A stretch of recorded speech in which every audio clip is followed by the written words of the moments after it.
আজ মহা অষ্টমী। আশা করি সবাই ভালো আছেন, সুস্থ আছেন। আজকের সকালটা শুরু করলাম পাহাড়ের খাঁজে একটু সূর্যের হাসি দেখে।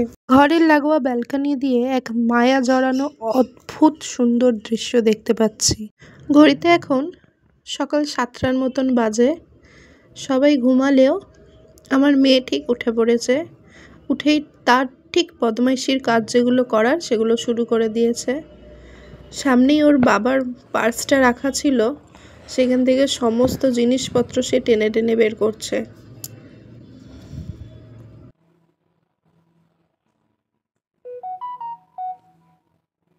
ওর বদমাইশি চালিয়ে যাক, আমরা এবার একে একে রেডি হয়ে বেরোবো আজকে লাভা সাইট সিনে। মাম্মাম যাবে না বলে দিয়েছে। মাম্মামের এখানে এসে একটু শরীরটা খারাপ হয়ে গেছে, মাম্মাম যাবে না, আমরা 3 জনে যাব। আমরা রেডি হয়ে গেছি, আর আমাদের ব্যালকনি থেকে লাভা মনেস্ট্রির রাস্তাটাও দেখতে পাওয়া যাচ্ছে। আর এটা লাভা মনেস্ট্রির গেট।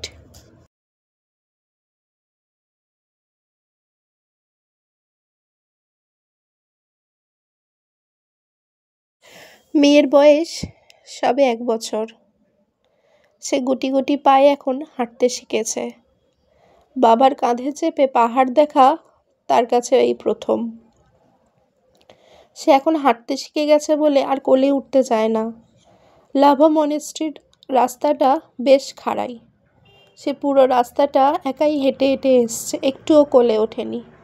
আবার দেখুন ছুটতে শুরু করে দিয়েছে। তাই তার বাবা আমাকে বলছে, আর তোমাদের কাউকে লাগবে না ট্রেকিংয়ে যাওয়ার জন্য। আমার মেয়েকে আমি ট্রেকিং শিখিয়ে দিয়েছি, আমার মেয়ে আর আমি একাই যাব। বাবা আর মেয়ে দুজনে তাদের ট্রেকিংটা জারি রাখুক। চলুন দেখিয়ে দিই লাভা মনেস্ট্রি থেকে প্রাকৃতিক দৃশ্যটা।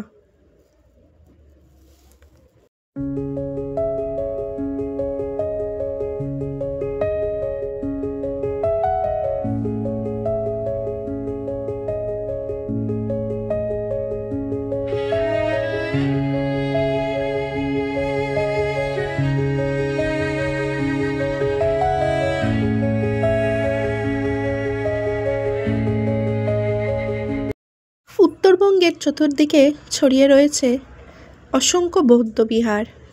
পাহাড়ি এলাকায় অবস্থিত সেই শান্ত নির্জন মঠগুলি পর্যটকদের কাছে স্বভাবতই খুবই আকর্ষণীয়।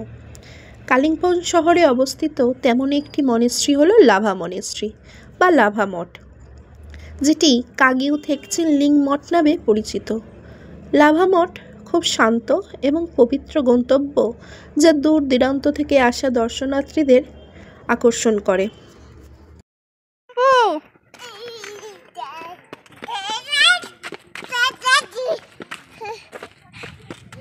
উল্টো দিকে যাই কে, এদিকে যাব তো। তিব্বত থেকে নির্বাসিত হয়ে আসা বৌদ্ধ ধর্মগুরুদের একাংশ কালিম্পং অঞ্চলে স্থায়ীভাবে বসতি স্থাপন করে এবং 1990 সালে এই মঠের প্রতিষ্ঠা করেন। এই মনেস্ট্রি মূলত কাগ্যু বৌদ্ধ সম্প্রদায়ের অনুসারী, যা তিব্বতীয় বৌদ্ধ ধর্মের অন্যতম একটি শাখা। বিশিষ্ট ধর্মগুরু গার্চেন রিনপোচে এবং অন্যান্য গুরুদের প্রচেষ্টায় এই মনেস্ট্রির ভিত্তিপ্রস্তর স্থাপিত হয়।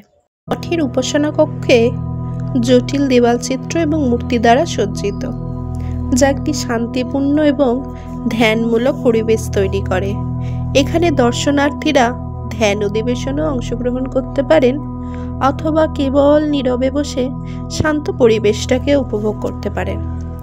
মনেস্ট্রির প্রধান উপাসনা কক্ষে প্রবেশ করলেই চোখে পড়বে বিশাল বুদ্ধ মূর্তিটি, যেটি সোনালী রঙের অঙ্কিত এবং অলঙ্কৃত। মূর্তিটি ধ্যানমগ্ন অবস্থায় রয়েছে এবং তার চারপাশে রয়েছে অসংখ্য ছোট ছোট মূর্তি ও থাঙ্কা পেইন্টিং। মূর্তির নিচে রয়েছে বাটির মতন একটি পাত্র, তাতে রাখা পানীয় জল, ধূপকাঠি, বিভিন্ন খাবারের জিনিস। মঠের মন্ত্রোচ্চারণ, ঘণ্টা বাজানো ও ধূপের গন্ধে এই জায়গাটি এক ঐশ্বরিক পরিবেশে পরিণত করেছে। মঠটি সকাল 7টা থেকে বিকেল 5টা পর্যন্ত দর্শনার্থীদের জন্য খোলা থাকে।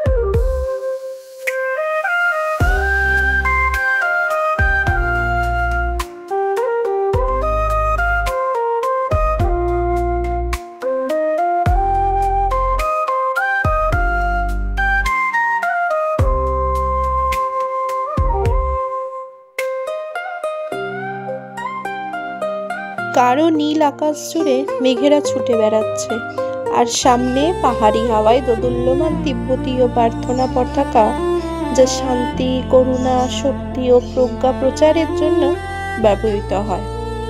তিব্বতীয়রা বিশ্বাস করে যে পতাকাগুলি মুদ্রিত প্রার্থনা এবং মন্ত্রগুলি বাতাসের মাধ্যমে ছড়িয়ে পড়বে এবং সকল প্রাণীর উপকারের জন্য সদিচ্ছা এবং করুণা বয়ে আনবে।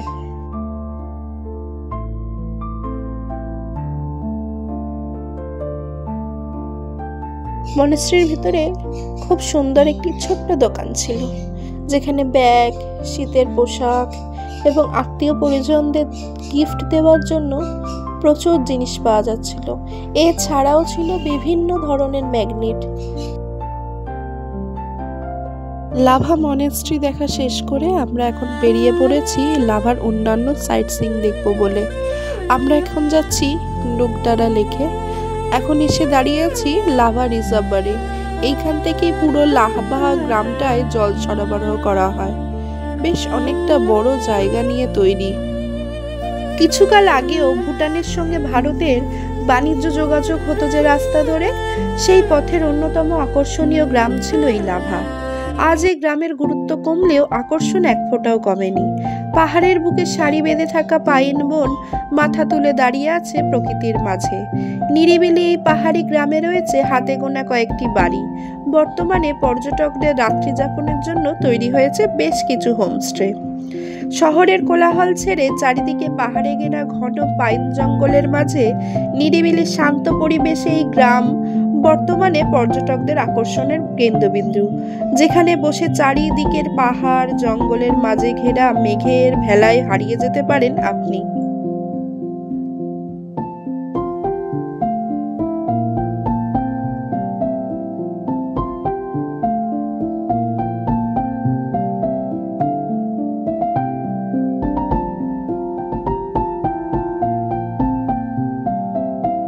নোকদারা লেকে যাওয়ার রাস্তায় ঢুকে গেছি। লাভা থেকে লোলেগাঁও যাওয়ার পথে 6 কিলোমিটার আসলে একটি রাস্তা ঢাল বরাবর নিচের দিকে নেমে গেছে। এতটাই ঢাল যে ভয়ে ভিডিওটাও করতে পারিনি। যাই হোক, আমরা এখন গুমদরা মনেস্ট্রি হয়ে লেকে যাব। মনেস্ট্রিটা আসার পথে দেখব।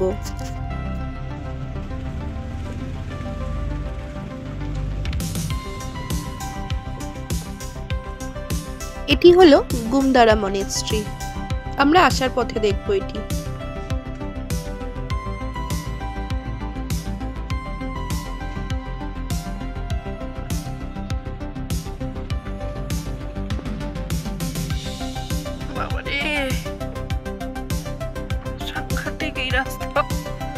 সত্যি তাই, কি যে সাংঘাতিক রাস্তায় এসে পড়েছি। আপনারা এই রাস্তায় না আসলে বুঝতে পারবেন না। গাড়িতে যাচ্ছি না নৌকায় যাচ্ছি সেটা আমরা বুঝতে পারছি না। প্রথমে ভেবেছিলাম যে একটুখানি ভাঙা, তারপরে হয়তো শেষের দিকে রাস্তাটা খুব ভালো হবে, কিন্তু তা না। রাস্তা যত এগোচ্ছি ঠিক ততটাই খারাপ থেকে খারাপ হচ্ছে। ভয়ঙ্কর এক রাস্তা পেরিয়ে অবশেষে আমরা পৌঁছালাম নোকদারা লেকে। নোকদারা লেকের মূল আকর্ষণই হলো বোটিং। এখানে বোটিং এর জন্যই পর্যটকরা ভিড় জমায়। এটি আর্টিফিশিয়াল লেক হলেও এর শোভা অতুলনীয়। চারিদিকের এরকম প্রাকৃতিক পরিবেশ অন্য জায়গায় দেখতে পাওয়া যায় না। এর এন্ট্রি ফি হচ্ছে মাথাপিছু 20 টাকা এবং গাড়ির জন্য 20 টাকা, এবং বোটিং এর চার্জ হচ্ছে 70 টাকা করে। আমরা বোটিং করিনি, কারণ আমরা যে ভয়ঙ্কর রাস্তার অভিজ্ঞতা আমাদের হয়েছে সেই রেসটা কাটিয়ে উঠতেই আমাদের বেশ কিছুটা সময় লেগেছিল, তাই আমরা ভালো করে সেভাবে ঘুরেও দেখতে পারিনি লেকটা। দেখুন কি সুন্দর মাছগুলো জলের ধারে পাড়ের কাছে এসে কিলবিল করছে, আর বহু মানুষ মুড়ি এনেছে সঙ্গে করে। মুড়ি, ভুট্টা এসব জলে ছুঁড়ে ছুঁড়ে দিচ্ছে, আর দূরে মাছের ঝাঁকগুলো তীরের বেগে ছুটে আসছে সেগুলি খাবার জন্য। কি সুন্দর লাগছে তাই না? দেখুন, শুধুমাত্র গুগল ম্যাপের উপর ভরসা করে কেউ কোথাও যাবেন না। শুধুমাত্র গুগল ম্যাপ দেখে আমাদের আসার ফলে এমন এক পরিস্থিতিতে পড়েছিলাম আপনাদের বলে বোঝাতে পারবো না। 1 বছরের মেয়েকে নিয়ে কিভাবে সেই পরিস্থিতি থেকে বেরিয়েছি সে আমরা জানি, আর জানেন স্বয়ং ঈশ্বর। নোকতারা লেক যেতে হলে লাভা থেকে 6 কিলোমিটার আসলে বাম দিকে যে রাস্তাটা গুমদারা মনেস্ট্রি হয়ে নোকতারা যাচ্ছে, সেই রাস্তাটা কোনো দিন ধরবেন না। এই রাস্তাটা এতটা খারাপ তা আমরা তো জানতাম না। এই রাস্তা দিয়ে গেলে মনে হবে নিজের প্রাণটা হাতে নিয়ে বসে আছেন। আপনারা নোকতারা লেক আসতে চাইলে লোলেগাঁও যাওয়ার পথে গিদাবলিং হসপিটাল মোড় দিয়ে আসতে পারেন। আজকের ভিডিওটা আমি এখানেই শেষ করলাম। যদি কিছু ভালো লেগে থাকে অবশ্যই একটা লাইক করে দেবেন, কমেন্ট করে দেবেন এবং শেয়ার করে দেবেন আপনার ফ্যামিলি এবং ফ্রেন্ডদের কাছে।